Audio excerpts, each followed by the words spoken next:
সবাইকে স্বাগত জানাচ্ছি আমাদের হাতে থাকা সর্বশেষ আন্তর্জাতিক সংবাদ ও বিশ্লেষণে। আপনাদের সাথে আছি আমি আমির হামজা। আসসালামু আলাইকুম। মধ্যপ্রাচ্যে আবারও দ্রুত বদলে যাচ্ছে পরিস্থিতি। একদিকে লেবানন সীমান্তে নতুন উত্তেজনা, অন্যদিকে পারস্য উপসাগরে সামরিক তৎপরতা, আর একই সময় ইরান ও যুক্তরাষ্ট্রের সম্ভাব্য সমঝোতা নিয়ে চলছে জোর আলোচনা। কিন্তু প্রশ্ন হচ্ছে, এই আলোচনা কি সত্যিই শান্তির পথে এগোচ্ছে, নাকি সংঘাতের নতুন অধ্যায়ের আগে কেবল সাময়িক বিরতি চলছে?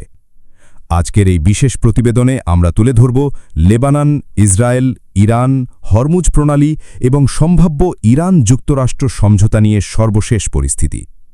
সম্প্রতি আন্তর্জাতিক সংবাদমাধ্যমে প্রকাশিত বিভিন্ন প্রতিবেদনে মধ্যপ্রাচ্যের নিরাপত্তা পরিস্থিতিকে অত্যন্ত সংবেদনশীল বলে উল্লেখ করা হয়েছে।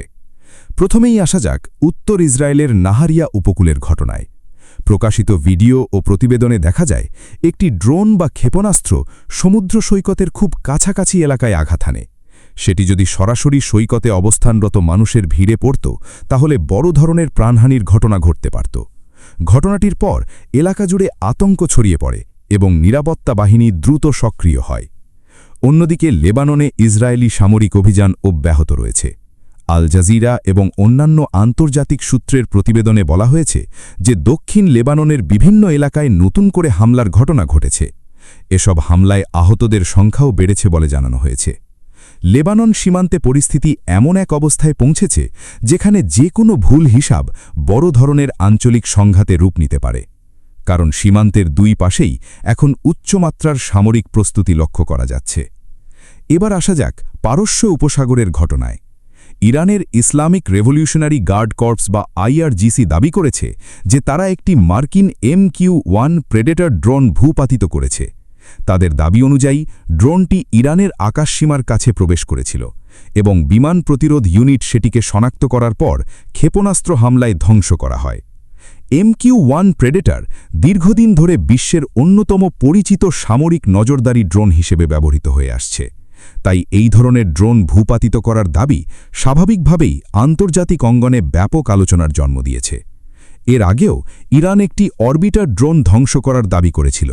ফলে অল্প সময়ের মধ্যে দ্বিতীয়বারের মতো ড্রোন ভূপাতিত করার এই দাবি আঞ্চলিক উত্তেজনাকে আরও বাড়িয়ে দিয়েছে। ইরানি সামরিক কর্মকর্তারা বলছেন, দেশের আকাশসীমা ও জলসীমার নিরাপত্তা নিয়ে তারা কোনো ধরনের আপোষ করবেন না। তাদের বক্তব্য অনুযায়ী যে কোনো অনুপ্রবেশের জবাব কঠোরভাবে দেওয়া হবে। এই প্রেক্ষাপটে ইরানের deputy army commander for coordination rear admiral Habibullah সাইয়ারি গুরুত্বপূর্ণ মন্তব্য করেছেন। তিনি বলেছেন, ভবিষ্যতে ইরানের বিরুদ্ধে নতুন কোনো সামরিক পদক্ষেপ নেওয়া হলে তার জবাব অতীতের তুলনায় আরও শক্তিশালী হবে। তার ভাষায়, ইরানের সশস্ত্র বাহিনী আধুনিক প্রযুক্তি, প্রতিরক্ষা ব্যবস্থা ও যুদ্ধ ক্ষমতার দিক থেকে প্রস্তুত রয়েছে এবং দেশের নিরাপত্তা রক্ষায় প্রয়োজনীয় সব ব্যবস্থা নেওয়া হবে। এবার আসা যাক হরমুজ প্রণালীর প্রসঙ্গে। বিশ্বের অন্যতম গুরুত্বপূর্ণ সামুদ্রিক বাণিজ্যপথ হরমুজ প্রণালী দীর্ঘদিন ধরেই আন্তর্জাতিক রাজনীতির কেন্দ্রবিন্দু হয়ে রয়েছে। বিশ্বের বিপুল পরিমাণ জ্বালানি সরবরাহ এই পথ দিয়েই পরিবাহিত হয়। ফলে এখানে সামান্য উত্তেজনাও বৈশ্বিক বাজারে বড় প্রভাব ফেলতে পারে। ইরানের পক্ষ থেকে দাবি করা হয়েছে যে হরমুজ প্রণালী দিয়ে চলাচলকারী জাহাজগুলোর উপর তাদের পূর্ণ পর্যবেক্ষণ ও নিয়ন্ত্রণ রয়েছে। দেশটির সামরিক সূত্রের বক্তব্য অনুযায়ী সাম্প্রতিক সময়ে অন্তত 23টি জাহাজ তাদের নজরদারির মধ্য দিয়ে নিরাপদে চলাচল করেছে। বিশেষজ্ঞরা বলছেন, হরমুজ প্রণালী শুধু একটি সামুদ্রিক পথ নয়, বরং এটি মধ্যপ্রাচ্যের কৌশলগত ভারসাম্যের অন্যতম প্রধান উপাদান। এখানে উত্তেজনা বাড়লে আন্তর্জাতিক জ্বালানি বাজারে তেলের দাম দ্রুত পরিবর্তিত হতে পারে। এদিকে কূটনৈতিক অঙ্গনেও চলছে গুরুত্বপূর্ণ আলোচনা। যুক্তরাষ্ট্র এবং ইরানের মধ্যে সম্ভাব্য সমঝোতা নিয়ে গত কয়েক সপ্তাহ ধরে বিভিন্ন সংবাদমাধ্যমে নানা ধরনের তথ্য প্রকাশিত হয়েছে। হোয়াইট হাউসের কর্মকর্তারা জানিয়েছেন, তারা আলোচনায় অগ্রগতি আশা করছেন, তবে চূড়ান্ত চুক্তির সময়সূচি এখনও অনিশ্চিত। মার্কিন প্রেসিডেন্ট ডোনাল্ড ট্রাম্পও জানিয়েছেন যে তিনি আলোচনার বিষয়ে তাড়াহুড়ো করতে চান না। তার প্রশাসন নির্দিষ্ট কিছু শর্ত নিয়ে আলোচনা করছে বলে বিভিন্ন প্রতিবেদনে উল্লেখ করা হয়েছে। তবে এখানেই দেখা দিয়েছে নতুন প্রশ্ন। ইরান এবং যুক্তরাষ্ট্রের মধ্যে যে বিষয়গুলো নিয়ে দীর্ঘদিন ধরে বিরোধ চলছে, তার মধ্যে অন্যতম হল সীমান্ত, সংঘাত, নিরাপত্তা, পারমাণবিক কর্মসূচি এবং অর্থনৈতিক চাপ।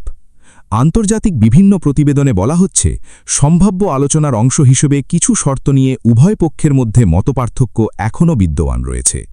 একদিকে সীমা শিথিল করার আলোচনা, অন্যদিকে নতুন সীমাবদ্ধতার প্রশ্ন। ফলে আলোচনার ভবিষ্যৎ কোন দিকে যাবে তা এখনও পরিষ্কার নয়। ইরানের ভেতরেও এ নিয়ে ব্যাপক বিতর্ক চলছে।